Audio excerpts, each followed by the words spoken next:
Hi everybody, I'm Ryan.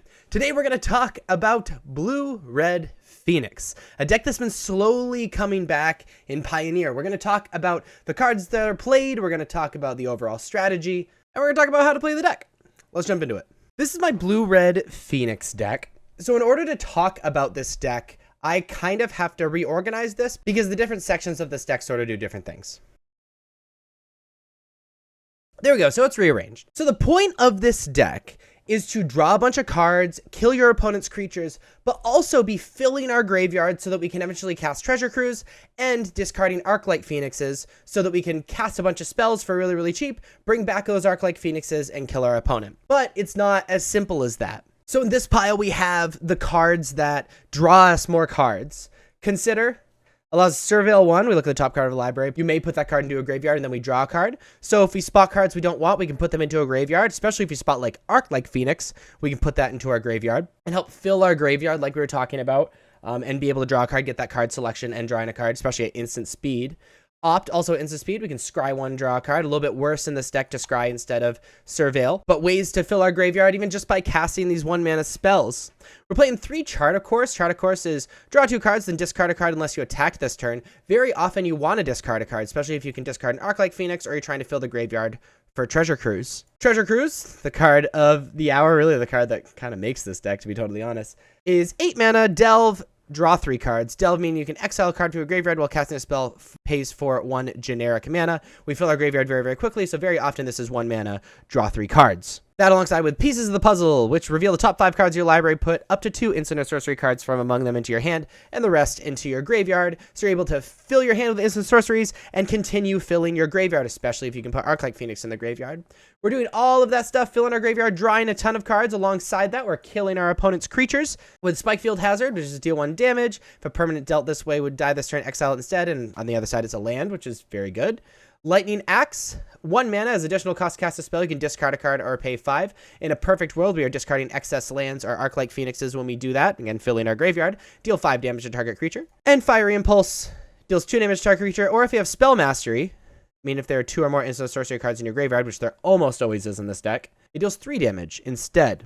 Now let's talk about the payoffs. The first payoff we're going to talk about is Thing in the Ice. Thing in the Ice is a Defender 04. When it enters the battlefield with 4 ice counters on it, and whenever you cast an instant or sorcery spell, remove an ice counter from Thing in the Ice. Then it has no ice counters, transform it.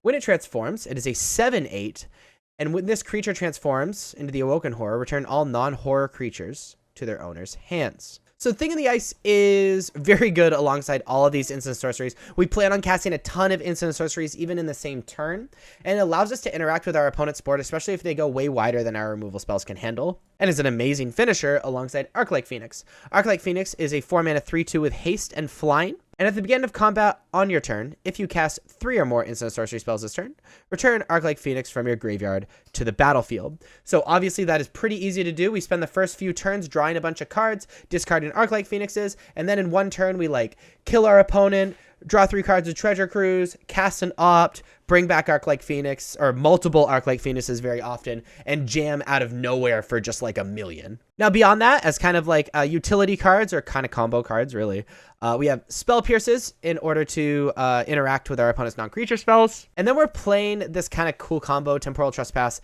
and Galvanic Iteration.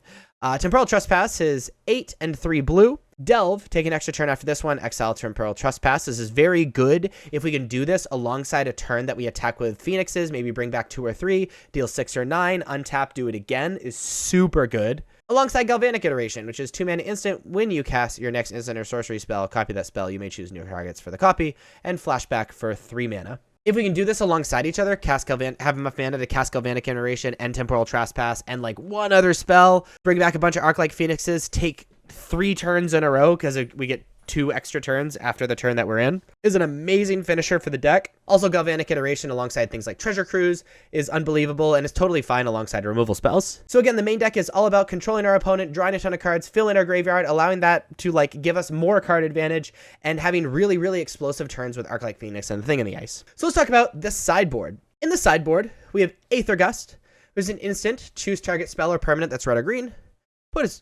Its owner puts it on top or bottom of their library. So good against red and green decks, right? Disdainful Stroke, we side in against decks that have a lot of spells we care about that cost 4 or greater, things like mono green and things like that. Negate, so we can keep up with non-creature spells, win some counter wars against control and whatnot. Abrade is very good against like Reckoner Bankbuster decks, and is just like an all-around pretty good removal spell. Young Pyromancer is really good to go wide, is good against decks with a lot of removal, especially since, you know, turn 3 or 4, we can cast Young Pyromancer, cast a spell, they in response try to kill Young Pyromancer, we can cast a spell again and get value out of that. It's really good. Mystical Dispute to, again, continue to win counter wars, also very good against spirits. Brotherhood End for some artifact decks, mostly for destroying creature decks that go wide like humans and things. Saheeli is kind of like Young Pyromancer. 3-mana Planeswalker starts at 5 loyalty. When you cast a non-creature spell, create a 1/1 colorless servo artifact creature token. And the -2, which we basically never use, target artifact you control becomes a copy of another target artifact or creature you control until end of turn, except as an artifact in addition to other types. Sometimes that's really good. If we already have Young Pyromancer, we minus on Young Pyromancer, you know, and keep casting spells. It's pretty cool. And then Crackling Drake is a 4-mana star 4.